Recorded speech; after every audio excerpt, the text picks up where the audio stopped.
Let's try this again. Hi, I'm Eric the Red. This is Crypto for the Caffeinated. Let's get started, shall we? What's the current price of Bitcoin? $8,037.00.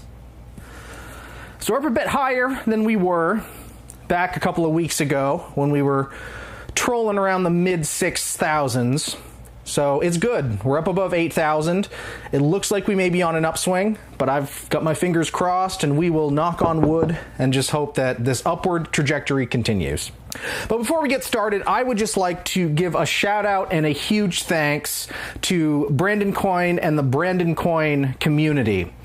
Brandon was grateful enough to feature me on one of his daily miners as a featured miner in one of his daily mining updates, and linked the community at large to Crypto for the Caffeinated's YouTube channel.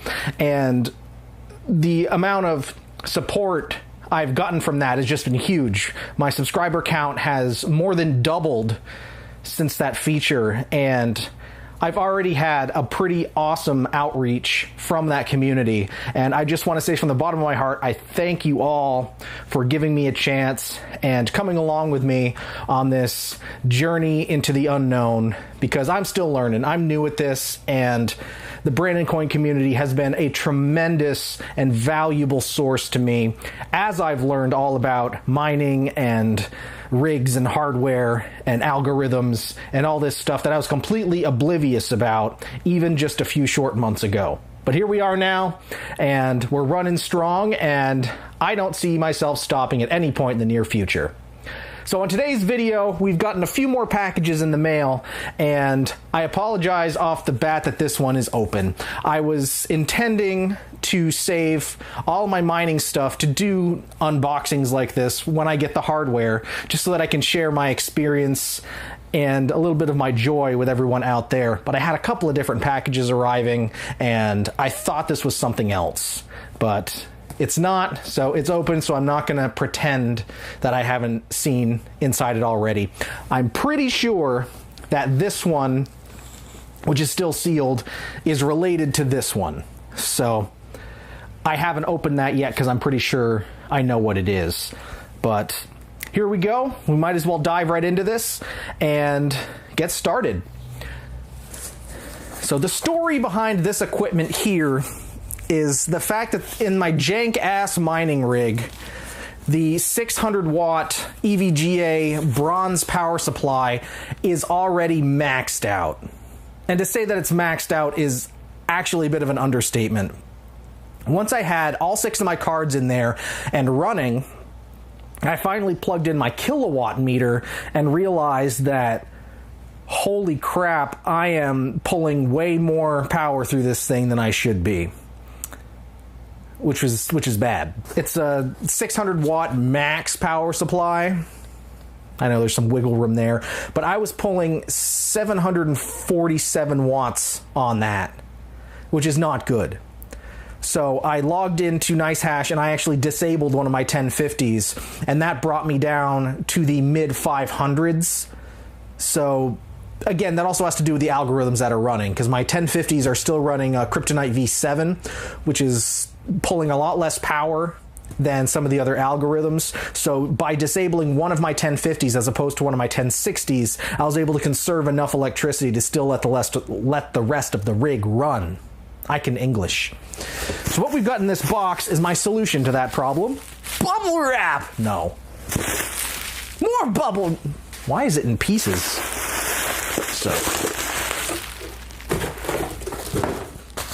So here's the solution. Carefully wrapped in bubble wrap, I managed to find one of these HP 750 watt gold power supplies for a server. And I saw that that Brandon actually sourced one of these to run in his Octominer rig. And while I was looking around at either getting a second power supply for the Jank-Ass rig or something more powerful, I was just, oh, the prices, Jesus, the prices. But this 750 watt gold rated server power supply, I was able to find on Amazon with free shipping for about $24, compared to 3 to 4 times the cost that I would otherwise have to pay for a typical PC power supply, including the EVGA stuff that I've been running. So for twice the cost of this, I could have picked up another one of the 600 watt bronze and sort of figured out a way to put it in there and beef the system up that way. But for this, it's less cost and more power. So it was a no-brainer for me. But as we can see, this is not exactly a complete unit, because all we have here is where it would normally attach to the board in the server. So what's in this box is the second half of this equation. So we've got my friend. This is my friend. See how he slices! Oh. Safety note for anyone out there opening their packages with a straight razor: do not cut towards yourself. That's a great way to die.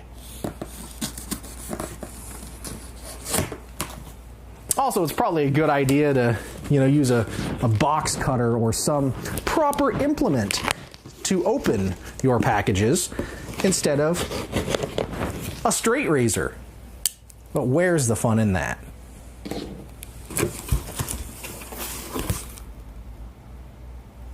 I don't think this is what I think it is.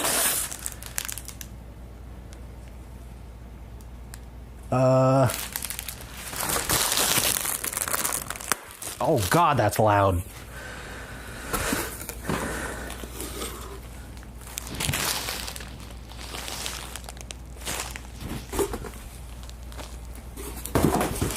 What is this a bomb? Did someone send me a bomb? Nope, this is what I think it is. We can kind of see what it is here. S-Union PSU/GPU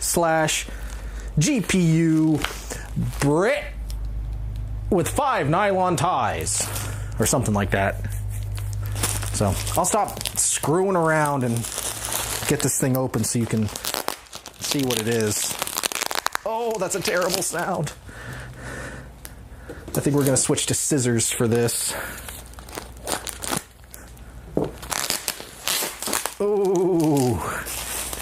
Oh, loud noises. Yo, dog, we heard you like bags. So we put a bag inside of your bag. That way you can bag while you bag. But there we can see right there the little treat that's hiding inside. And that's our breakout cables, which is hopefully nestled around the breakout board. Here we go. Let's roll this out here so you can see it. Ah, here we go. Oh! So here we got all the breakout cables. These are more substantial than I thought they were going to be. But as we can see, they're 6-pin on one end and 8-pin on the other. At least I assume. I assume it's 6 and 8, or if there's 6 and 6 or 8 and 8. And oh God, they smell like benzene. Okay. The last bit of bubble wrap, we'll throw that aside. Here we got some zip ties for all your fastening needs. And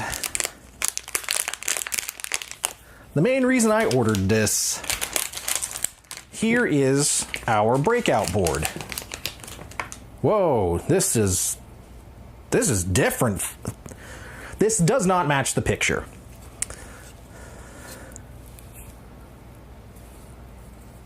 Ooh. So the one we have here we see the breakout board. That's where it attaches to the server, the power supply. And here's where our connectors go. But what this one has that a lot of them don't is this one actually has an on and off switch, which is fantastic because it gives us a little bit more control that we would have not had otherwise. So if we mock this guy up right here. We can sort of show you what it's going to look like when it's assembled. So I assume that this goes this way. I don't think it would make sense to go this way. But there's really no instructions. So based on appearances, I am just going to assume that it goes this way. So that's going to... Oh God, that's rough on the fingers.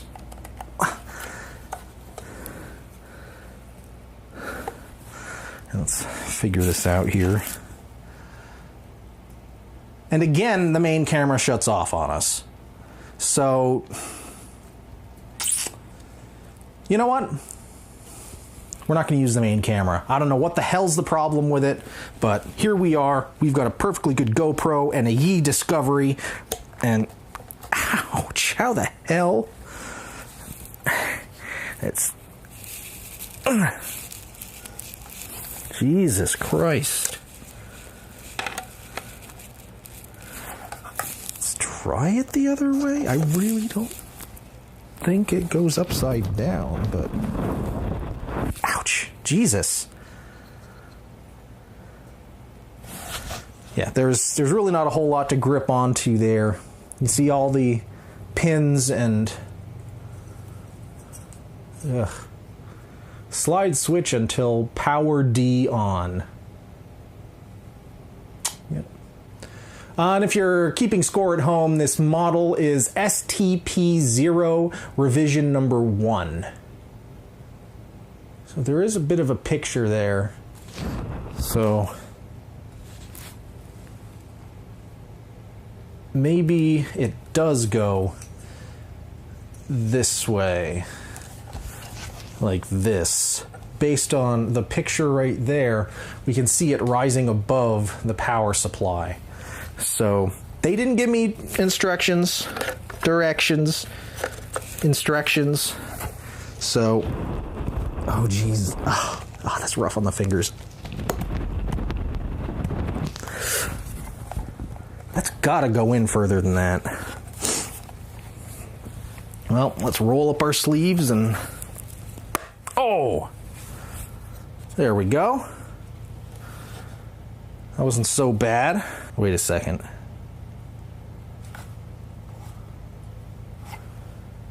I think I might have done this wrong.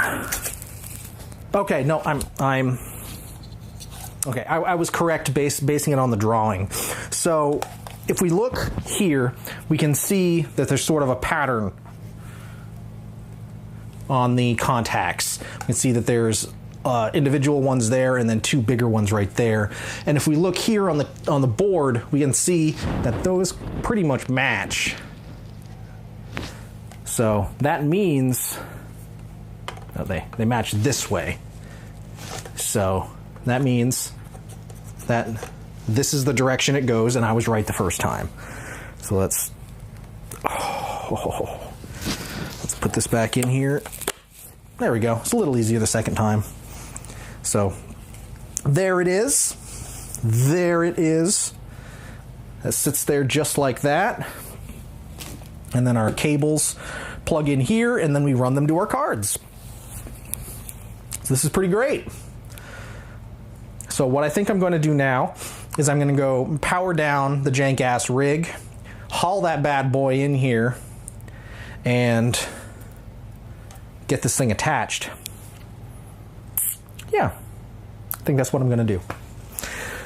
I'll see if I can't film that while we're doing it, but I think I've spent enough time on this unboxing and setup so that that's going to be a separate video. So look for that shortly, the putting of the server power supply into the Jank-Ass mining rig, complete with the breakout cables.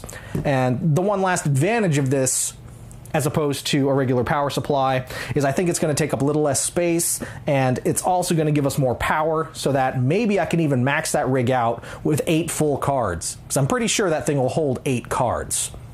But let's see if we can't make that happen. Until next time, I'm Eric the Red. This is Crypto for the Caffeinated. Stay caffeinated, stay mining.